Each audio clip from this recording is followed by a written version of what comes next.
박보미 TV. 박보미 TV. 안녕하세요, 박보미입니다. 오늘의 주제는 발행어음입니다. 요즘 투자를 시작하시는 분들이 정말 많습니다. 2024년 말 기준으로 투자 인구가 1,400만 명이 넘었다고 합니다. 지금은 2026년이니까 훨씬 더 많아졌겠죠? 정말 많은 분들이 투자를 시작하신 것 같아서 참 기쁩니다. 그만큼 많은 분들이 은행에서 증권사로 넘어오고 계시고요. 예금에서 주식으로 넘어온다는 겁니다. 하지만 정말 많은 분들이 주식을 바로 매수하기에는 좀 어려운 게 사실입니다. 그만큼 주식의 문턱도 높고 심리적인 장벽도 높다는 거죠. 그래서 저는 은행에서 예금을 하시던 분들이 증권사로 넘어오고 나서 제일 처음으로 발행어음을 한번 해보시는 건 어떨까 생각을 합니다. 증권사에서 우리가 할 수 있는 것들 중에 아주 안정적인 상품에 속하는 게 발행어음입니다. 주식을 하냐 마냐 라는 고민 말고요. 예금 대신 발행어음을 해볼까 이런 고민에 대한 답이 되셨으면 좋겠습니다. 그럼 가실까요? 발행어음이란 증권사에서 예금처럼 판매하는 상품의 이름입니다. 일정 기간 증권사에 맡겨두면 이자를 주는 것입니다. 우리가 은행에서 예금을 해본 경험이 있다면 발행어음을 이해하는 건 너무 쉽습니다. 거의 비슷해요. 발행어음이 왜 생기게 됐는지, 어떻게 만드는지 이런 걸 우리가 알 필요는 없습니다. 투자자의 입장이 되어서 우리 기준으로 금리 높고 안전하고 좋으면 괜찮은 거죠. 우리가 흔히 어음이라고 하면 뭔가 부정적인 생각을 가지기 쉽습니다. 그만큼 옛날에는요, 이 어음이 주는 안 좋은 사례들도 많이 있었습니다. 하지만 그 어음과 이 발행어음은 완전히 다른 상품입니다. 발행어음이라는 독립된 하나의 상품군이 있다라고 생각하시면 됩니다. 발행어음은 채권처럼 증권사가 발행하고 증권사가 파는 겁니다. 우리가 그걸 사는 거죠. 우리가 투자하는 거고요. 채권이 장기라면 발행어음은 더 단기적인 상품입니다.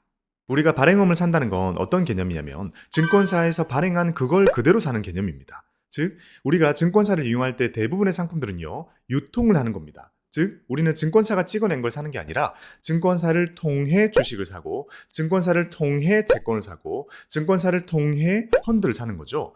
증권사가 발행한 무언가를 사는 건 아닙니다. 하지만 발행어음은요, 증권사가 그대로 찍어냅니다. 즉, 증권사가 직접 만들어서 우리한테 판매하는 상품입니다. 마치 우리가 마트에 가보면요, 자, 라면은 제조사가 따로 있죠. 그리고 물 하나를 사도 만드는 곳은 따로 있습니다. 근데 가끔 보면 마트에서 직접 만든 PB 상품들이 있죠. 마트에서 그대로 만든 것들입니다. 발행어음도 그런 것처럼 증권사가 자기의 신용으로 직접 찍어가지고 우리한테 판매를 하는 상품이 발행어음입니다. 이용하는 방법은 간단합니다. 증권사의 앱에 들어가서 발행어음 메뉴에 들어가서 이렇게 적혀 있는 것 중에 마음에 든 걸 골라가지고요, 돈을 넣고 매수를 하면 일정 기간이 지나면 원금과 이자를 붙여서 증권사가 줍니다. 사용 방법은 예금이랑 똑같죠? 발행어음의 첫 번째 장점은 안정성이 높다는 겁니다. 안전하다는 거죠. 우리가 은행에 가도요, 안전한 것도 있고 변동성이 높은 것도 있습니다. 안전한 거는 예적금이 있고 변동성이 높은 거는 펀드도 우리가 선택할 수 있습니다. 은행에서도 둘 다 고를 수 있습니다. 마찬가지로 증권사에 가도요, 안전한 것도 있고 변동성이 높은 것도 있습니다. 변동성이 높은 주식, 펀드, ETF 많이 있고요. 안정성이 매우 높은 채권, 발행어음, MMF, RP 이런 것들도 있습니다. 이렇게 안전한 것들 중에서 수익률이 완전히 정해져 있는 친구들을 확정금리형 상품이라고 부르는데요. 말 그대로 일정 기간 채우면 확정된 금리를 수익률을 주겠다라는 거죠. 일정 기간이 지나면 이자를 준다는 건데 그 주체가 증권사이기 때문에 그 일정 기간 동안 증권사가 망하지 않으면 무조건 이 돈을 받을 수 있게 되는 겁니다. 그리고 발행어음은 이런 확정금리형 상품의 대표적인 상품입니다. 그러니 우리가 이걸로 손실을 보기 위해서는 증권사가 망해야 되죠. 증권사 안 망하겠죠. 그래서 발행어음은 안전합니다. 혹시 내가 이용하고 있는 증권사가 망할 것 같다라는 걱정이 되신다면 못하겠죠? 보통 걱정하는 사람이 더 빨리 망해요. 자, 여길 보시면 우리가 흔히 이용하는 증권사들의 자기 자본의 규모를 볼 수 있습니다. 증권사들의 덩치, 안정성을 보기 위해서는 자기 자본이라는 수치를 많이 보게 되는데요. 이렇게 줄을 세우고 봤을 때 한투 12조부터 미래 10조, NH 8조, 삼성 메리츠 KB 7조, 6조, 5조 이런 식으로 정말 높은 자기 자본을 보여주고 있고요. 그 중에 발행어음을 인가를 받아서 판매하고 있는 증권사들의 자기 자본을 확인하실 수도 있습니다. 그만큼 이 기업들은 정말 큰 기업, 그리고 특정 대기업의 계열사들인 경우가 많죠. 그래서 우리는요, 이런 큰 증권사가 도산을 하기는 어렵다는 것을 이 수치를 통해서 알 수 있는 거죠. 발행엄의 두 번째 장점은 예금보다 수익률이 높다는 겁니다. 발행엄의 수익률이 예금이랑 똑같다면 당연히 예금을 해야겠죠. 발행을 할 필요가 없죠. 자, 우리나라의 은행은요, 제가 생각할 때 전 세계에서 가장 안전한 수준입니다. 그만큼 이 안정성 이런 것에 대해서는 넘사의 영역을 가지고 있습니다. 그만큼 예금은 안전하다는 거죠. 우리나라의 증권사들도 정말 크지만 은행만큼 크다고 볼 수는 없죠. 그러니 당연히 그만큼의 차이에서 과학적인 논리에 의해서 발행엄의 금리가 당연히 높아야 되는 겁니다. 수익률이 높다는 거죠. 한국투자증권, 미래에셋증권 이런 증권사들을 보면 신용 등급이 AA입니다. 그리고 국민은행, 신한은행 이런 곳을 보면 신용 등급이 AAA입니다. 자, 둘 다 어마어마하게 높은 신용 등급이지만 그래도 요 정도의 차이는 있고 그만큼은 우리가 더 높은 수익률을 얻을 수 있다는 말이기도 합니다. 둘 다 너무 크고 신용 등급이 높은 안정적인 기업들이기 때문에 이걸 놓고 본다면 마치 1,000억 원 가진 사람이 100억 가진 사람한테 힘들면 얘기해 밥 사줄게 이런 느낌이긴 하거든요. 너무나 안정적이죠. 우리가 볼 때는 둘 다 부자이지만 그래도 미묘한 그들의 차이는 있다라고 볼 수 있는 겁니다. 그래서 당연히 발행엄의 금리는 항상 은행의 예금보다 높습니다. 참고로 투자의 세계에서는요, 이자율이라는 말보다 금리라는 말을 훨씬 많이 씁니다. 짠! 자, 여기 보시면 발행엄의 금리를 모두 정리해 보았습니다. 한국투자증권, 미래에셋증권, NH투자증권, KB증권, 하나증권, 키움증권, 신한투자증권입니다. 발행엄을 이용하기 위한 최소 금액은 100만 원이고요. 수익률이 낮게는 2.1%부터 높게는 3.3까지 그리고 적립식은 무려 4.35%까지의 금리를 보여주고 있습니다.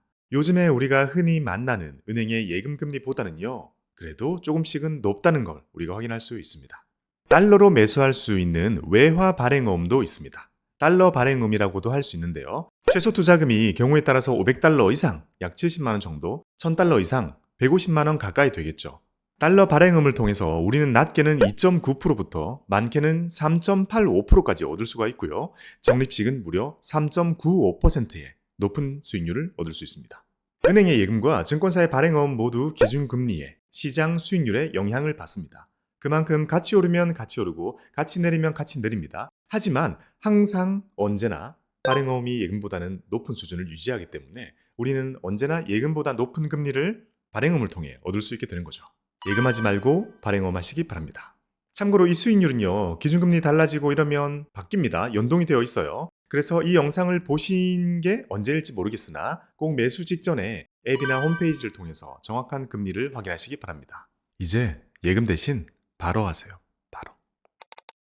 발행어음의 세 번째 장점은 종류가 다양하다는 겁니다. 자, 기간별로, 유형별로 여러 가지 선택지가 주어지는 것이 발행어음입니다.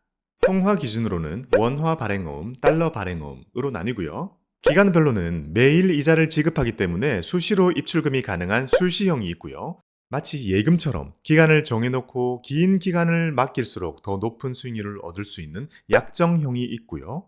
마치 은행의 적금처럼 일정 기간 동안 일정 금액으로 모아가면서 발행어음을 할 수 있는 적립형이 있습니다. 수시형, 약정형, 적립형. 우리가 원하는 상품으로 선택이 가능하고요. 본인의 상황에 맞게 선택할 수 있다는 건 장점입니다. 예금 대신 할 거면 약정형, 적금 대신 할 거면 적립형, 원화로 월급 받으면 원화 발행어음, 달러로 월급 받으면 달러 발행어음 선택이 가능합니다. 요즘 달러로 월급 받는 사람 많죠? 다음, 제임스, 사라. 발행어음의 네 번째 장점은 중간에 깨도 꽤 챙겨준다는 겁니다. 보통 기간을 정해놓고 투자하는 상품들은요, 기간을 채우지 못했을 때 중간에 깨게 되면 아주 큰 페널티를 물게 되죠. 원래 약속된 것에 거의 대부분을 받지 못합니다. 하지만 발행어음은요, 약속된 기간을 지키지 못했더라도 중간에 깨도 생각보다 잘 챙겨줍니다. 그 정도가요, 대략 한 절반까지 보통 챙겨줍니다. 이 정도면 중도 해지를 했을 때도 얻는 게 상당히 높은 편입니다. 예금 중간에 깨니까 거의 안 주던데? 자, 이렇게 장점이 정말 많은 발행어음이지만 장점만 있는 건 아니겠죠. 우리가 단점이라고 생각하고 유의해야 될 내용들도 알아보겠습니다. 자, 발행어음의 첫 번째 단점은 증권사가 망하면 못 받는다는 겁니다. 발행어음도 채권처럼 그걸 발행한 주체가 망하면 돈을 못 받게 됩니다. 발행어음의 발행사는 증권사입니다. 증권사가 망하면 못 돌려받습니다. 이걸 부도 리스크, 디폴트 리스크라고 부릅니다. 정말 크고 우량한 증권사지만 그래도 위험이 아예 0은 아닌 거죠. 어떤 기업이든지 망할 확률은 있는 거니까요. 예금은 은행이 망해도 예금자 보호를 해주죠. 그리고 RP라는 친구가 있는데요. 이것도 증권사가 망해도 채권이라는 담보 가치가 있어가지고요. 회수가 가능합니다. 하지만 이 발행어음이라는 친구는요. 오롯이 그 증권사의 신용으로 찍어내는 것이기 때문에 증권사가 부도가 나면 못 받습니다. 그래서 또 하나의 안전장치가 있는 게요. 엄청 큰 증권사를 초대형 IB라는 이름을 붙이고 이 초대형 IB 인가를 받은 금융사만 발행어음을 찍어낼 수 있도록 되어 있습니다. 여러 가지 요건을 충족해야 되고요. 현재는 한국투자증권, 미래셋증권, NH투자증권, KB증권, 하나증권, 키움증권, 신한투자증권 이렇게 발행이 가능합니다. 대기업 걱정하지 말기, 차라리 연예인 걱정하기. 발행어음의 두 번째 단점은 일부 증권사만 된다는 겁니다. 방금 말씀드린 7개의 증권사에서만 발행어음을 매수할 수가 있습니다. 그래서 그 외의 증권사를 이용하고 계셨다면 발행어음을 이용하기 위해서는 계좌를 새로 터야 됩니다. 이게 참 귀찮을 수가 있습니다. 게다가 최근에 계좌 개설을 한 적이 있다면 새로 계좌를 틀려면 또 한 달을 기다려야 되죠. 이런 불편함은 단점입니다. 발행어음 하나 하려고 계좌를 또 터야 되는 거죠. 이런 거 저런 거 하다 보면 계좌가 어느새 20개가 되는 경우도 많습니다. 주식을 모으려고 했는데 계좌를 모으고 있네? 발행어음의 세 번째 단점은 만기가 짧다는 겁니다. 어음이라는 친구는요, 원칙적으로 1년을 넘길 수 없습니다. 만기가 짧다는 거죠. 제일 긴 걸 선택해도요, 1년짜리일 거고 생각보다 1년은 금방 갑니다. 1년이 지나 만기가 되면 또 새롭게 재매수를 해줘야 되는데요. 그런 작업도 1년에 한 번 해줘야 되는 것도 귀찮을 수가 있습니다. 그래서 금리가 좋을 때는 차라리 길게 하고 싶은 분들도 많습니다. 이런 분들은요, 발행어음이 아닌 채권 쪽에 눈을 돌리게 되는 거죠. 어차피 쓸 돈도 아닌데 오래오래 묵혀두고 높은 수익률을 얻고자 하시는 분들에게 발행어음은 안 맞습니다. 1년 금방 갑니다. 벌써 2026년 2월이에요. 아니 3월. 어떤 분들이 발행어음을 이용하면 좋을까요? 자, 첫 번째는 예금 보유자입니다. 예금 가진 사람을 예금 투자자라고 표현하기는 어렵죠? 그래서 예금 보유자라고 적었습니다. 자, 주식 투자자는요, 기대 수익률이 매우 높습니다. 다만 발행어음 금리를 매력적으로 느끼지는 않을 겁니다. 발행어음과 경쟁이 되는 상품은 예금입니다. 지금껏 해오던 예금을 접고 증권사로 넘어오고자 하시는 분들에게 입문용 투자 상품으로 발행어음은 아주 좋은 것 같습니다. 발행어음을 추천하는 고객군 두 번째는요, 달러 보유자입니다. 달러는요, 가지고 있으면 높은 이자를 주는 자산입니다. 여러 가지 이유로 달러를 모으거나 달러를 가지고 있으신 분들도 많습니다. 심지어 달러로 급여를 받으시는 분들도 생각보다 많죠.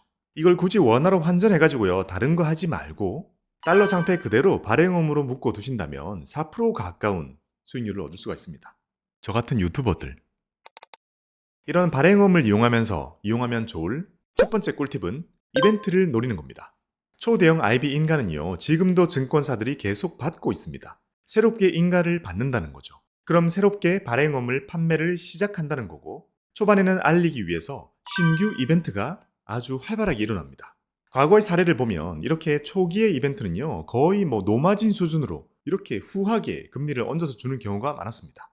이후에도 발행어음을 판매를 시작했다라는 이벤트는 꼭 눈여겨보시기 바랍니다. 알아두면 좋을 꿀팁 두 번째는요, 매수 가능한 계좌를 체크하자는 겁니다. 이 발행어음은 CMA와 위탁 계좌에서 매수가 가능합니다. 하지만 우리가 많이 쓰는 ISA와 연금저축과 IRP에서는 매수가 불가능합니다. 조금 아쉬운 부분이죠. 그래서 발행어음의 금리를 내가 온전히 누리기 위해서는요, CMA나 위탁 계좌를 틀고 돈을 넣고 거기에서 세팅을 해주셔야 됩니다. 여러분, 이제 금융의 시대, 투자의 시대입니다. 이제 예금 그만하시고 투자의 세계로 넘어오시기 바랍니다. 그리고 투자의 시작은 내 옆에 있는 팀장님이 하는 주식이 아니라 현실적으로 깨지기 힘든 채권, RP, 발행어음, MMF, ELB 이런 상품도 꼭 경험해 보셨으면 좋겠습니다. 투자는 위험한 것만 있는 건 아닙니다. 이렇게 안전한 것도 많다는 사실을 전해드리고 싶었습니다. 증권사에서 우리가 다룰 수 있는 안전한 것들까지 다 섭렵하시는 여러분들의 성투를 기원합니다. 감사합니다. 박보미 TV